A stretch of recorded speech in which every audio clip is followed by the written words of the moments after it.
جس طرح اس الیکشن میں فراڈ کیا گیا،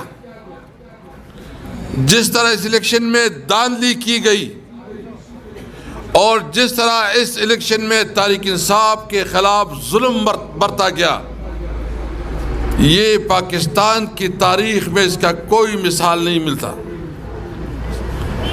ہمارے کینڈیڈیٹ کو اٹھایا گیا، ہمارے ایجنٹوں کو اٹھایا گیا، ہمارے ٹرانسپورٹ کو چھینا گیا، ہمارے لوگوں کو دھمکیاں دی گئی، ہمارے لوگوں کے اوپر تشدد کیا گیا، اور ہمارے لوگوں پر یہ بھی ظلم ہوا کہ وہ تحریک انصاف چھوڑے۔ ایک خوف کی اور ظلم کی ایک انتہا تھی۔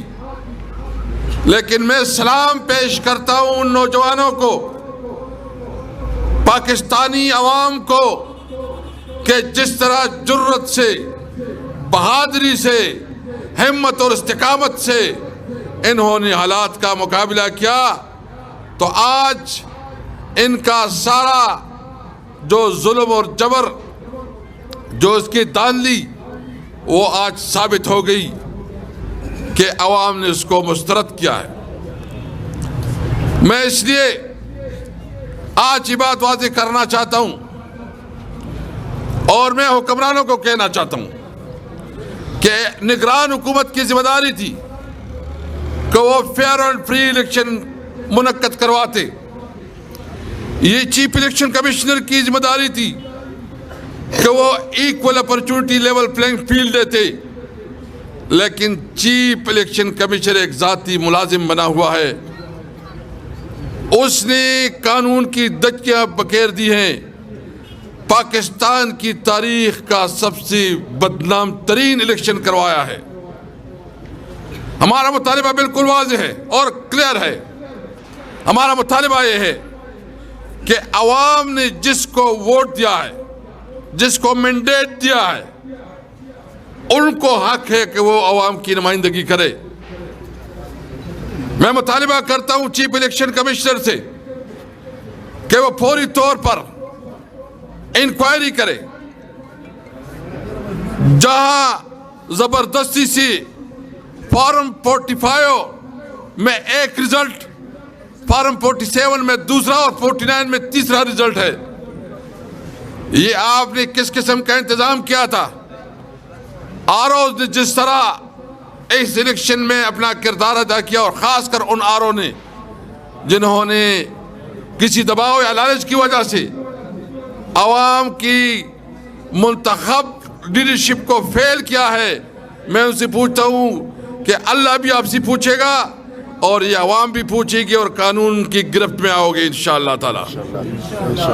میرا مطالبہ یہ ہے، ہم انشاءاللہ اس وقت ہم 180 سیٹوں پہ جیتی ہوئی ہیں۔ پنجاب میں ہماری 220 سے زیادہ سیٹیں ہیں۔ کے پی کے میں، پشاور میں بھی ہم سے 7-8 سیٹیں چھینی گئی ہیں۔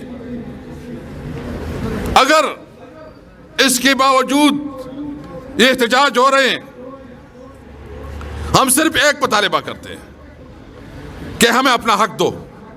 عوام نے جس کو مینڈیٹ دیا ہے، اس مینڈیٹ کو تسلیم کیا جائے۔ ہم اس ملک میں عدم استحکام نہیں چاہتے، ہم اس ملک میں بدامنی نہیں چاہتے۔ ہم چاہتے ہیں کہ ملک ویسی معاشی طور پر ایک بری حالت میں پھنسا ہوا ہے، معاشی طور پر حالات بہت بد سے بدترین ہوتے جا رہے ہیں، بے روزگاری بڑھتی جا رہی ہے، ملک کی اکانومی بیٹھی جا رہی ہے، آپ کے تمام ادارے اس وقت کولیپس ہو رہے ہیں۔ اس وقت ضرورت ہے کہ ملک میں استحکام آئے۔ ہونا چاہیے تھا کہ الیکشن کے بعد یہاں استحکام آتا، لیکن الیکشن نے مزید عدم استحکام کا شکار کیا ہے۔ میں مطالبہ کرتا ہوں کہ خدا را اس ملک کے اوپر رحم کرے، اس ملک کے عوام کے اوپر رحم کرے۔ اس ملک میں جس کو مینڈیٹ ملا ہے، اس کی مینڈیٹ کو تسلیم کرے۔ ایک کیسی حکومت ہوگی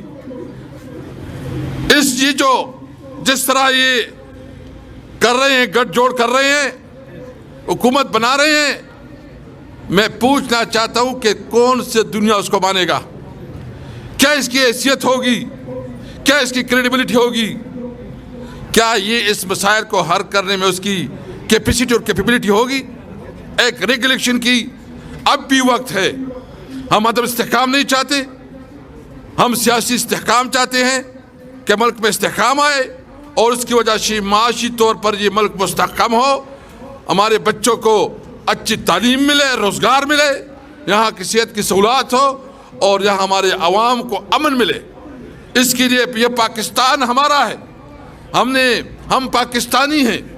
ہمارے اوپر یہ ذمہ داری ہے کہ ہم آئین اور قانون کے مطابق اس ملک کو چلائیں. میں یہاں اس موقع پہ یہ بالکل واضح کرنا چاہتا ہوں کہ اگر کوئی سمجھتا ہے کہ وہ اس حالات میں پاکستان کو ڈیسٹیبلائز کرے گا، ہماری اپنی احتجاج اور آواز ہوگی، ہم بات کریں گے، لیکن کسی طور پر کسی کو اجازت نہیں دیتے کہ وہ پاکستان کے خلاف کام کرے. یہ ملک ہمارا ہے، یہ ادارے ہمارے ہیں. ہم نے اس ملک میں قانون اور آئین کے مطابق اپنی جدوجہد جاری رکھنی ہے. انشاءاللہ میں ختم کرتا ہوں.